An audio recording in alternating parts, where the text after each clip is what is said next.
will bring you expert advice from various authors, consultants, and industry leaders. We'll provide you the tools you need to build that commercial real estate business and life you have always desired. Welcome to the Massimo Show. Hey, Rich, welcome to the Massimo Show. Hey, Rod, how you doing? Doing great. Hey, Rich, there'll be folks out there going, hey, who is Rich Vaaler? Rich, give us a quick 15, 30-second summary of who you are, where you are, and what you do. Sure. I've been in the business for 43 years. I'm a commercial real estate broker, but I think I'm much more than that. I've owned property, managed property, developed property. So I have a lot of facets that the typical broker in a single silo may not share with their clients. I've owned properties, like I said, in almost every category. So it gives me a perspective to help my clients. And I really like helping, especially older people right now, streamline their portfolio, their assets, and get rid of the complicated ones into simplified properties. And I love what I do. And I'm always trying to get better, always trying to learn more. And that's why I'm here with you. Okay, awesome. Rich, I always ask this question for our guests, and that is, who was high school Rich Vaaler? Well, explain that. Who was that person? Where were you? And what were you like? I was a scrawny little nerd. I played soccer, weighed about 100 pounds, and didn't know what I wanted to do. And I graduated and went to college to study marine biology, but that didn't work out. Okay. That's interesting. So how did you get into real estate? Well, someone told me if you want to be successful in marine biology, you have to get a PhD. And I didn't like the thought of 4 or 6 more years of college. So I took an elective class in real estate. I liked it. Switched over to finance. I got my degree in real estate finance from ODU. And what was your first then career move in the CRE space? So I got a job with a big developer in the Virginia Beach area. They owned 4 office industrial parks, and they said, you're going to be one of our sales guys. I didn't know what that meant. I literally had, I told this story to someone the other day, a desk made out of a door across 2 sawhorses where the doorknob was taken out. I had a yellow pages, a phone, and a pen. And they said, call people and ask if they want to rent our warehouse space. That was my on-the-job training. That was the on. And people are going, wait. It worked. I did cold calling, door knocking back when you could do that. And it really moved me to a better place and a more secure place in what I was doing and got confident with doing that. Then I got a job with Turner Development up in the Washington, D.C. area. And I built some office buildings, retail centers. So I expanded my career with a bigger company. So at what point did you decide I'm going off on my own? Well, the second company after that went out of business. And I said, I've had enough of these different companies getting smaller, downsizing, and I wanted to start my own. I was 30 years old, had no money saved up, no backing, just a great idea. It worked for a couple years. Then one of the other recessions we've had hit me. I got a job with NAIOP for 2 years. And they sent me to Tony Robbins for a seminar for training. They said, you have to go see this guy all day. Well, after that, I said, I'm going back to working for myself. I quit the next day. And that was in like 1992. And I've never worked for anyone other than my wife since then. Wow, you saw a young Tony Robbins in 1992. Oh, yeah. Yeah, he had a lot of long hair. He was kind of thin. Yeah. So I had the double-breasted suit on. So, oh, yeah. That Tony Robbins. Yeah. Okay, so you were incentivized by personal development and motivation speaker, coach to start your own business. So how did that go? And where are you now when you start your own business? Well, at that time I was in Virginia, Leesburg, Virginia, outside of Washington, D.C. Give me the size of Leesburg, Virginia. Oh, 30,000 people. Small 30,000 people. Okay. Not big. But not big. As Washington expanded outward, it grew and grew and grew. And I got more and more business. I ended up, at one time, I had 12 to 13 brokers working for me, 700,000 feet of property management. We did about $3 million a year for several years, 2003, 4, 5, 6. Sperry Van Ness contacted me at that point. I got a Sperry Van Ness franchise. I did that until 2013 and had some really successful years. Then 2010, 8, 9, everything kind of crashed. My company downsized. I got divorced and I was a country song. I literally was a country song. And then what country song was that? Well, it was your wife left you, your business went downhill. My dog didn't die, but everything else bad happened. And then a few years later, I re-met my college girlfriend, Gail, and we got married 10 years ago this Friday. Oh, so congratulations. That turned it around. And now I can say I'm extremely successful, financially well off, physically fit. I'm better looking. I know that. And I work back in a tertiary market, but I moved here because of her. So let's talk about that. So you went through building your own company, building entire, 12, 13 brokers, 700,000 square feet under management, recession 2008-9 hit. We all know what happens then, right? And then you get divorced. The business starts to dwindle, but you find your country music song. You find the redemption. You find your former college girlfriend, now wife of 10 years. But that's a big jump. So what happened? What was the move? And where did you move to start your new career? So I moved to where I live now in Stuart, Florida, which is north of West Palm Beach. And I work in the three counties that are Martin County, Palm Beach County, and St. Lucie County. They call that the Treasure Coast of east side of Florida. It's a big market. I think there's, if you count West Palm Beach, probably 1 million people in the overall market. If you don't count West Palm Beach, how many really? It's probably maybe 400,000, something like that. It's a smaller, maybe only 300,000. That's the key, because I know we can count South Florida, we can count, but it really is the Treasure Coast, and I know where it is. It's more a tertiary market for those that are listening. And we have many of our clients, and always being transparent. Rich, you are a client of the Massimo Group. Many of our clients work in tertiary markets, right? We have some in New York and LA, and others work in tertiary markets. They just do. And we call them the tertiary treasures, because you can build a great life in these tertiary markets. Yeah. So, Rich, do you still have operations in Virginia? I do have an office there. My sister Nancy works in that office, and that one's actually doing very well. We've maintained that all through the whole time. And then I opened the one here in Florida. So we have. So you're a broker in 2 states? Yes, licensed broker in both states, Florida. That's awesome. That's awesome. So I know you because of working with you. And I've known each other for almost 20 years, probably. Not quite, but almost. So I know you're doing something really special that most brokers need to start thinking about in Florida. You've decided that you're going to be a specialist in a tertiary market, which you generally really hear, I cannot be a specialist in a tertiary market. So can you expand on that? Sure. I have always had a mindset that what can work or how can we make it work? And what you're hearing on most of these sort of calls and podcasts and news are interest rates are up, deals are falling apart. What am I going to do? I have nothing to do. And so I've sort of found a way to make it work, which is focusing with mainly elderly people to help them sell complicated properties, transition through a 1031 exchange into a Dollar General or a single tenant net lease property, all cash deals. And what that does, it takes interest rates out of the equation. We don't talk about it because they're older. They probably have no debt on their property. So when they sell, they're not trying to get the last nickel out of it. When they buy, it's all cash. They don't need a bank, no interest rate, doesn't even matter. So it completely eliminates that. So those deals that were crashing for other guys because of that, they don't crash for me because we don't even talk about it. Interest rates just don't matter. And so I've actually sold 3 properties this year like that. I'm going to close on another one in 2 weeks. It really helps preserve generational wealth so that when their children inherit a Dollar General, they can sell it at stepped up basis, pay no tax, or they can keep it and have the nice cash flow. So it's a 3-step process that I developed with a specialized client that's over 50. They own multiple properties and they want to transition their wealth into something other than just pay the tax and sell the property. The true lesson here is you've identified a specific niche. I know we call them in Massimo these avatars, right? And then what their pain points are, and you found a solution, and now you're crafting a message that resonates with this audience. And that goes for anybody who's selling and leasing commercial real estate. That's what you need to do. And so you found that is a niche that can work. And I'm sure that, Rich, that model works in Virginia, it works in Florida, it works probably anywhere. It works anywhere, any part of the country. You have older people that own complicated property. And if they leave that to their kids and the roof leaks or the elevator's broken or they need refinancing, the kids don't want that. And I got that initial idea from my coach, James Bean. I was cold calling a woman. She said, I'm just going to leave it to the kids. And I didn't know what to say. And James said, well, ask her, what if the kids don't want it? Yeah. And what are they going to do if they have to pay for repairs or if it's half empty? This model can work anywhere in the country. And it's really, especially as our population is getting older, it's going to be probably more likely to work than it was a few years ago. I love it. Let me ask you, you were doing this for 43 years, right? 43 years. So if you were to write a book, what would be 3 key takeaways that you would say, these are the 3 greatest lessons that I would share with someone who is considering a career in commercial real estate? What would those be? I would say first, be really, really good at what you do. Study, learn, know your market. It's like a Bob Knackel quote, be the best guy in your market, in your business. Just really work on that. Stay up late, work hard, whatever, because that will take some upfront effort, but it's going to pay off down the road.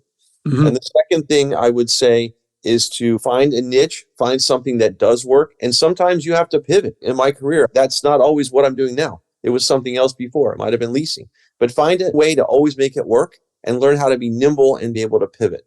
And then the third thing is, I'm a big advocate for you. So I've had coaching with you when you first started way back. We did Vital Factors. You remember that? Vital Fact. Oh my goodness. That's a blast from the past.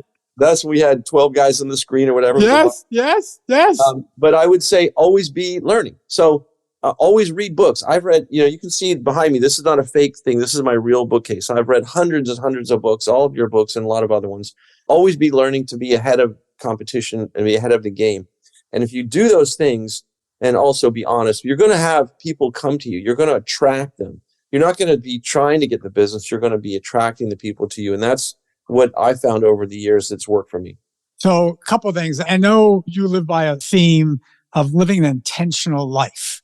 Can you expand on that? Yeah. To me, an intentional life is I wake up and I know what I'm going to do. And I actually got this from my wife. She doesn't like to wake up on Saturday morning and not know what we're going to do. She wants a plan.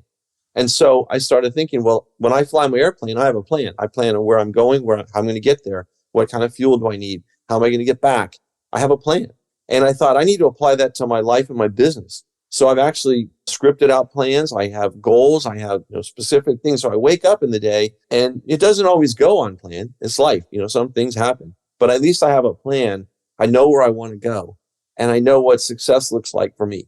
And so I have this intention every day to do all these things. I do my prospect calls. I do my marketing. I do my presence campaign. I do the things to grow this business every single day. I don't have to wake up and go, what am I going to do today? That to me, I would feel lost. So I love that. So let's talk about the planes. How long have you been flying? Since 2004. Why flying? I always, as a kid, always had model airplanes, was fascinated with airplanes. I had a client that owned a plane and I helped him buy some land and build a building. And he said, well, if you want to learn to fly, why don't you buy an airplane and then take lessons? And I thought that was backwards, but I did. I bought a plane from him and then I learned how to fly. And so I had a Cessna 172. And then in 2010, I got rid of the plane. I didn't have one for a few years. And then when I married Gail, I found out she was a pilot also. And about a year ago, we bought a Grumman Tiger 4-place airplane. So that's a new plane to me, but not a new thing in terms of my life of flying. That's fantastic. Congratulations. Okay, so you're living this intentional life, but you also mentioned your wife. And I think your wife's a very important part of this puzzle because I've had the privilege of speaking with her before, Gail. So this is part of life, right? My wife she'll never say, don't call me that. She really is the CFO of the Massimo Group. She runs everything behind the scenes. She does. I'm really good at making cash flow, but I don't ask me how to create general wealth. So let's talk about cash flow. There you go. For those that can see it on the video, he just put on a hat that says cash flow. Okay. If you're listening to the podcast, he now put his cash flow on. Tell me about cash flow. So that's my wife's nickname is cash flow because she constantly tells me, she calls me RV. She goes, RV, we need more cash flow. We bought an apartment building a year and a half ago. We upped the value by about $1 million. We created enormous wealth from that one property and we get good cash flow from it. And we have another rental property, but she's always saying, we need some more cash flow. We got to have some more cash flow. So I finally bought her this hat from Grant Cardone. And so she wears it around sometimes. But it is true. Like it is so important to have a spouse that supports you. My wife, my sister, and my mother-in-law, the three of them are my biggest cheerleaders. And it's hard. What we do is hard. It's hard to get on the phone. It's hard to have a deal crash, 6 months or 7 months. And then right before the study period ends, it's a hard business. This is a really, really important point. If you're not married, we're going to give you some marital advice right now. I mean, Rich has been divorced. I have not been divorced. In fact, last week, I actually celebrated our 27th year anniversary. She probably wants to divorce me because of who I am, but we're still together. But a really important point. We can go non-real estate for a second. It's important. Rich, when we talk to prospects about our coaching program, so many prospects say, male or female, it doesn't matter. Right. Say, let me talk to my spouse. Yep. And so you're a student of Cardone, but I'm a student of Alex Hormozi and Cardone. I've been with Cardone. I've been with Hormozi. Hormozi would say, are you asking for permission? Mm-hmm. Are you asking for support? Just like when they say, I need to talk to my broker. Why? Are you investing in yourself?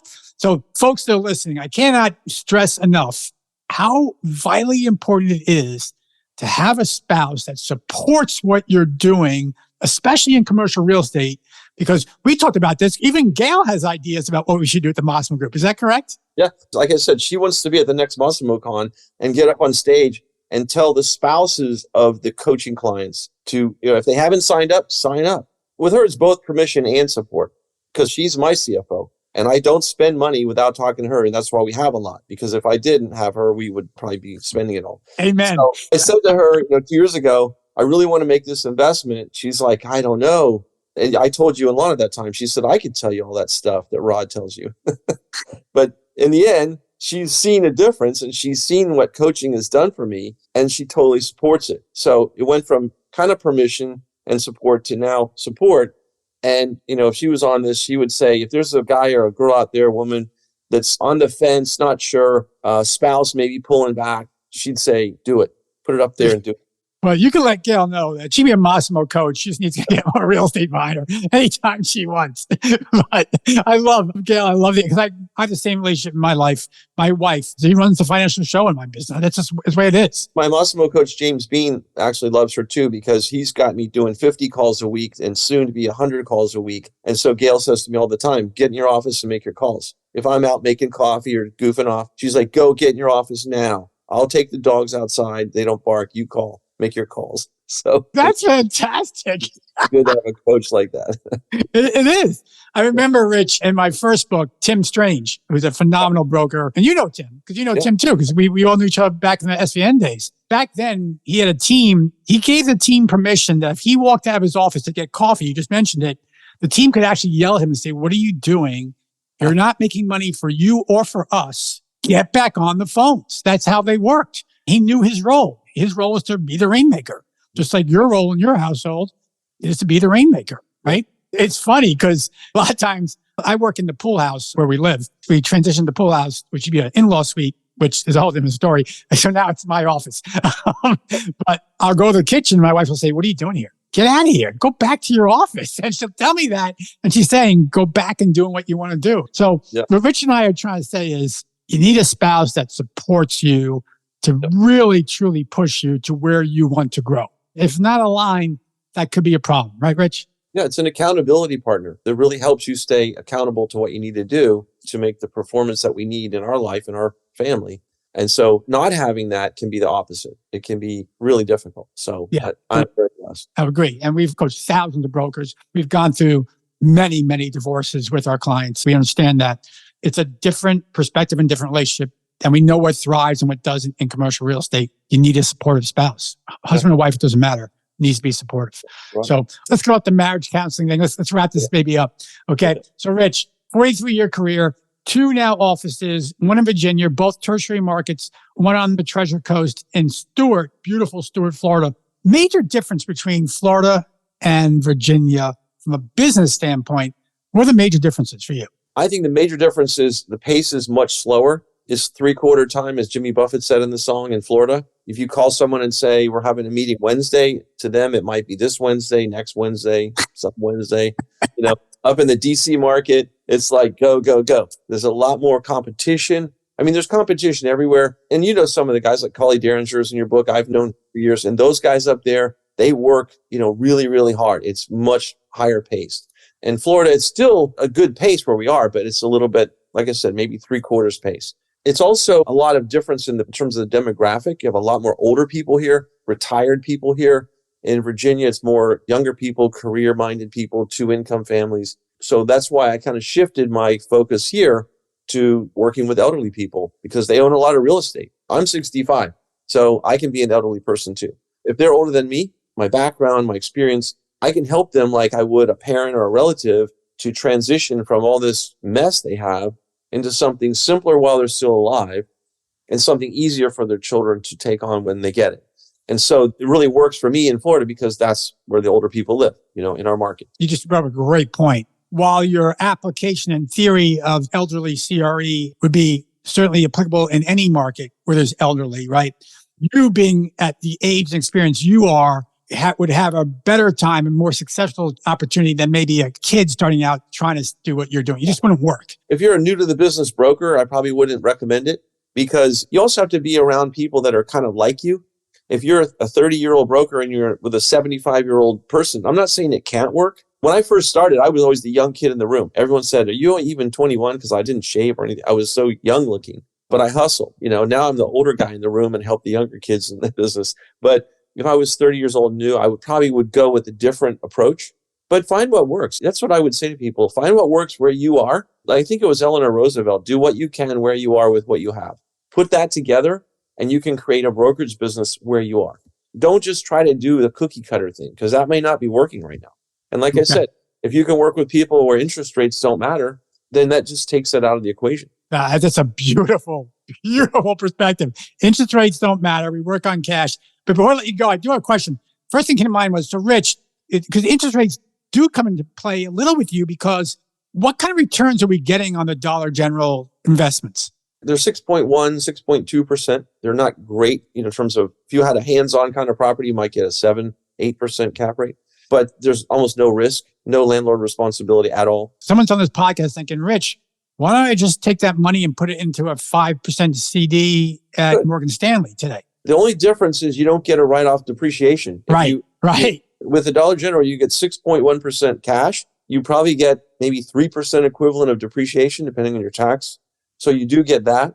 And then you're going to get some appreciation, but not a lot in those kind of properties. If you don't need the cash, real estate's a great long-term investment. It's what I love the most. Hey folks, Rod Santomassimo with the Massimo Group. And did you know we work with thousands of your commercial real estate peers over the past 15 years now.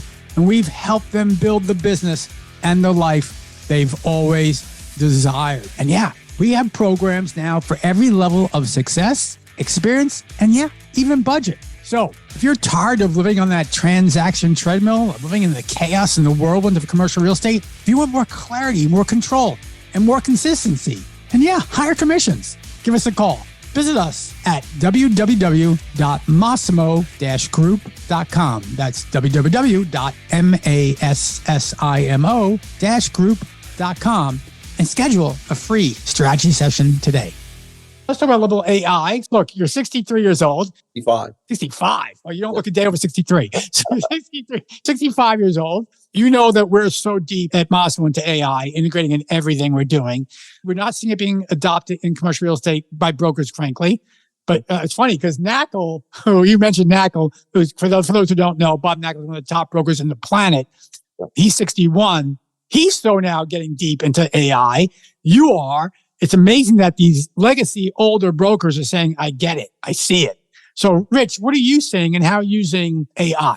So when I first took your course on it and started learning how to use it, playing around with it, there's two main things that I think I'd like to share with your audience that really helped me. One is in writing content. So I have an avatar that's an older person that's 50 years old or older. And so I write content for that person. But they also have stakeholders. So they have their spouse or their children. So I write content for their stakeholders. Different message. And then I have content pieces for each of 4 influencers, for their banker, their lawyer, their accountant, and their financial manager. So I have content for each of those people. So when I meet them or email them or campaign, I send them, it's different messaging.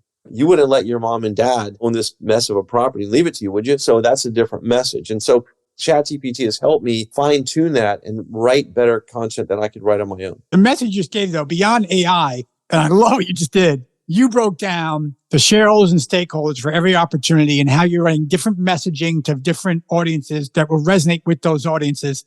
Some of the brokers are going, wait a minute, that sounds like a lot of work. And what you're saying is, it is, but using AI, it can really expedite that work product, correct? Yeah, let's not forget all the guys out there. This is work. I mean, all these guys are going, it's too much work. Welcome to commercial real estate. I'm sorry.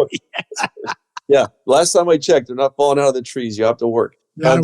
So the second thing is I have some database software applications that I can download lists. So I'll download a list of 450, 500 industrial buildings, owners, everything. And I'll get like 125 columns of data. So I save that as an Excel file. I go in ChatGPT-4, I upload the file and I say, Chat, I just want their name, phone number, email address, size of the building, maybe 4 or 5 things. I don't want the tax ID number and what year it was built. I don't want all that. So I do that. I filter that down and it takes about 5 minutes.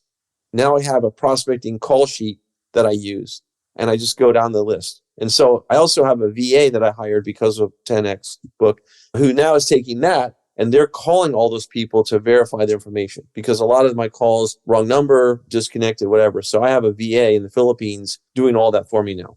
So I'm going to have a list on next Monday or Tuesday of about 400 names that have been verified as the right owner in the right property. And it's so funny, Rich. I love what you're doing. And by the way, then ChatGPT just changed it last week from being the code interpreter to being a data analyzer. If you noticed that on your chat. So now it's called the data analyzer to upload those worksheets. And if the audience listening as well, you can also do that with Claude AI upload.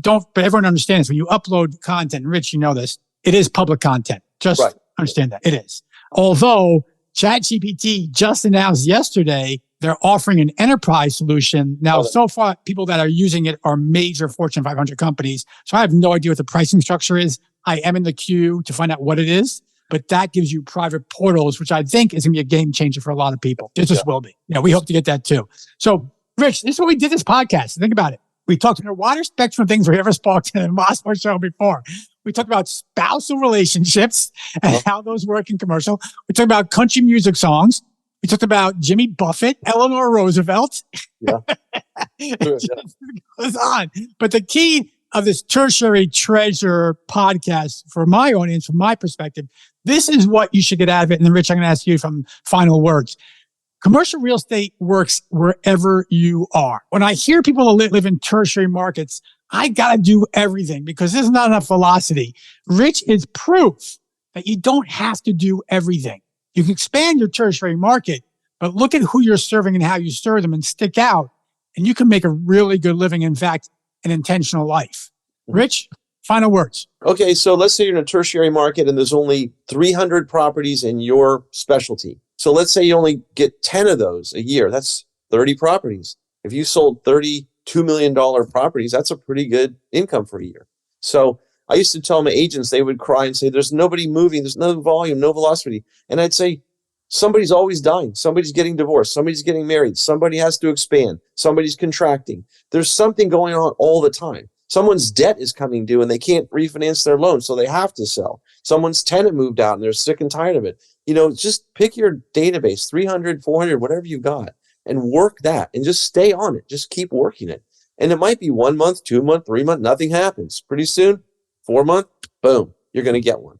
And I can tell you from just all the years, that's what it takes. You just have to grind it out, but stay focused. And you also learn more about that property type. So when you're talking to owners, you have more to say. They're going to ask you either about multifamily, about retail. What are the triple net charges? If you don't know what that means or know those things, they're not going to work with you. But if you become an expert in that niche, you can be in a small market. My whole career has been in a small market, and I've made millions of dollars. My wife wants to know what happened to it. I don't know. I've made millions and millions of dollars. She's like, where'd it go? I go, I don't know. Because you didn't have Gail at that time. Now you have Gail. She knows where it goes. Yeah. But you can be successful in this. I love this business. It is work. You have to focus on it. And I will close with saying, I love you, man, like the old beer commercial. I've gotten so much from the coaching. In the last 2 years, my whole life and business have gotten so ramped up from what I've been doing. I didn't know about ChatGPT. I wasn't focused on prospecting. I wasn't living an intentional life. It was random. And so I feel so much more centered and control of what's going on. I have clarity and I'm living the best life I've ever had. And I owe a lot of it to you guys. And I appreciate the coaching very much. Well, we love you too. Lon and I love you. You know that. So, okay. Yeah. Enough love going on here. Hey, folks, we learned a lot today. Look, even if you're in a major market, even if you're in New York or in LA or Chicago, there was knowledge bombs dropped all along the path today, right? So knowing isn't doing. Rich, you want to show that mug one more time for me, please? Yeah. And also, look at my bookshelf. Look at that bookshelf right there. For those who can't see, behind the bookshelf, knowing isn't doing. And he's carrying a mug that says knowing isn't doing. So yeah, knowing isn't doing. Understand that. You got to go out and apply what you learned today. And only when you start doing, when you start seeing the transformation, because transformation comes from implementation, not from information. Okay, folks, till next time, this is Rod Santomassimo with The Massimo Show. Hey, that's it. That's a wrap for this episode of The Massimo Show. Once again, hopefully you learned a lot of value provided by our guests, or maybe by me. But the key is this. As we say in Massimo, knowing isn't doing. So don't kid yourself. You have to go out and do the work. You have to implement what you learned if you want to get the results. And please, if you like this episode, please share it. Share it with your colleagues, share it with your friends. Heck, share it with your dog. Just share it. And we look forward to seeing you next time on The Massimo Show.